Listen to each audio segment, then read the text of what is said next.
Hey budget gardeners, Vita Loca here. Join me today as I show you how to plant a dahlia tuber. So let's go.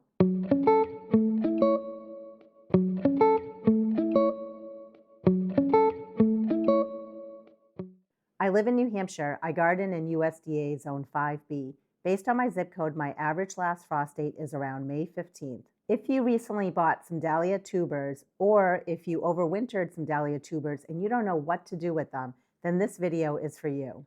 Dahlias are hardy, which means they can survive left in the ground in USDA zones 8 and above. With a little bit of extra protection and care, they can survive in lower zones.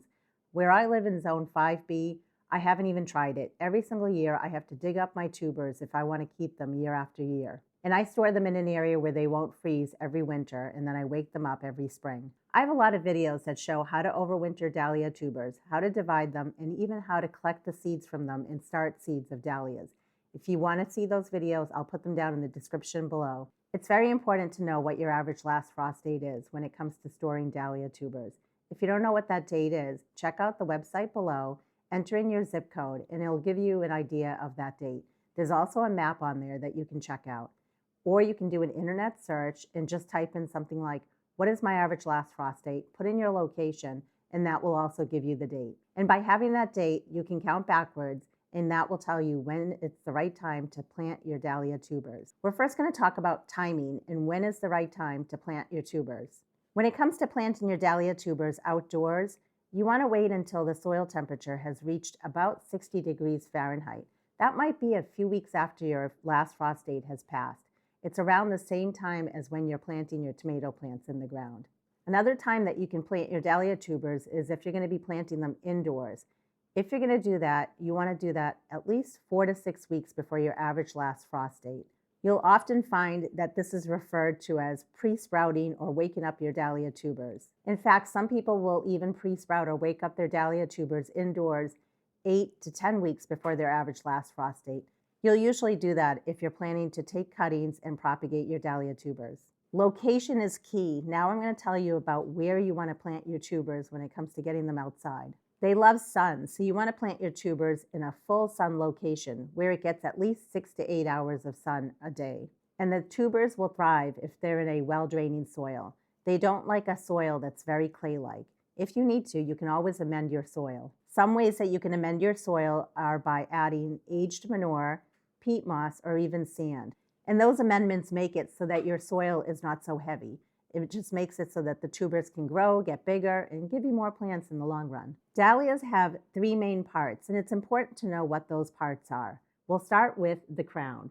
The crown is where the eyes, or the growth points, are located. Next, you have the neck. The neck connects the body to the crown. And then finally, you have the body of your tuber, and that's where the nutrients are stored. So if it ever happens that you don't have all 3 parts of that tuber, then what's going to happen is it may still send out roots for you, but it won't create flowers. You want to have all 3 parts in order to have flowers.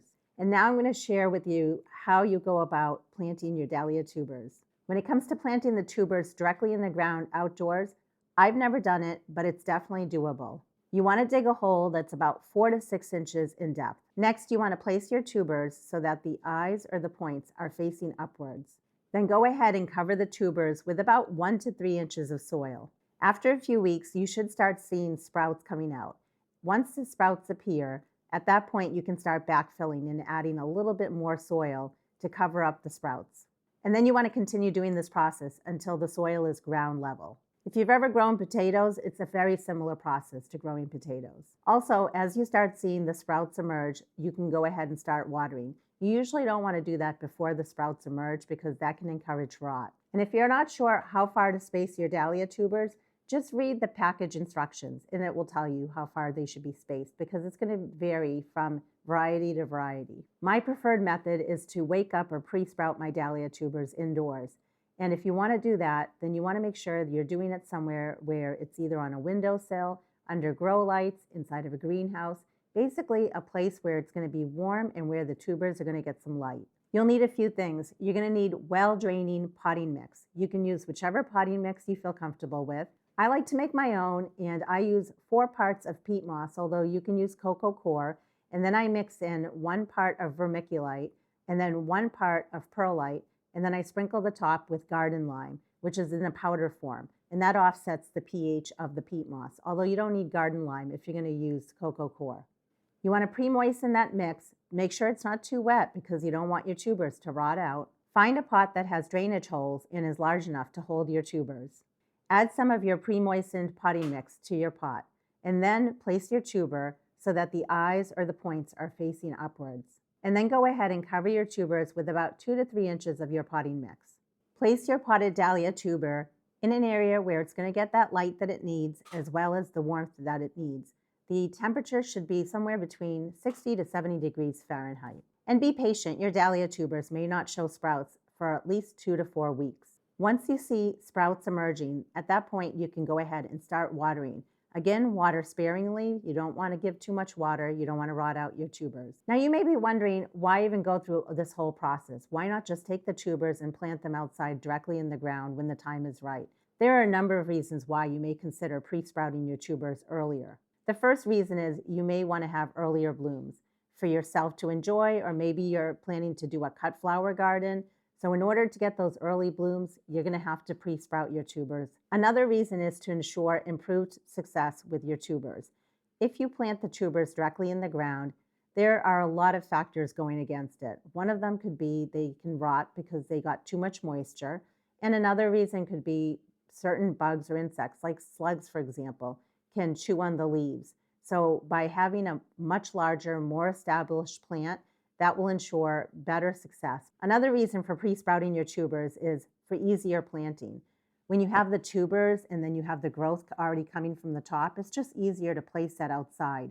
And you know for sure that you're placing it the right way. Versus if you just have a bare root tuber and you're planting it outside, sometimes it can still be a little confusing on which way is up and which way is down. And then a final reason to pre-sprout or wake up your tubers early is for propagation purposes, if you're planning to take cuttings and create more dahlia tubers. Now don't forget, if you do pre-sprout your tubers, it is important to harden off those plants just like you would harden off any other plants that you're starting indoors. I really hope you found this video helpful. I'll make a follow-up video on my process for taking dahlia cuttings and then also on how I go about planting these out in the landscape. Let me know in the comments if you're pre-sprouting your dahlia tubers. And until the next video, make it a great day with gardening.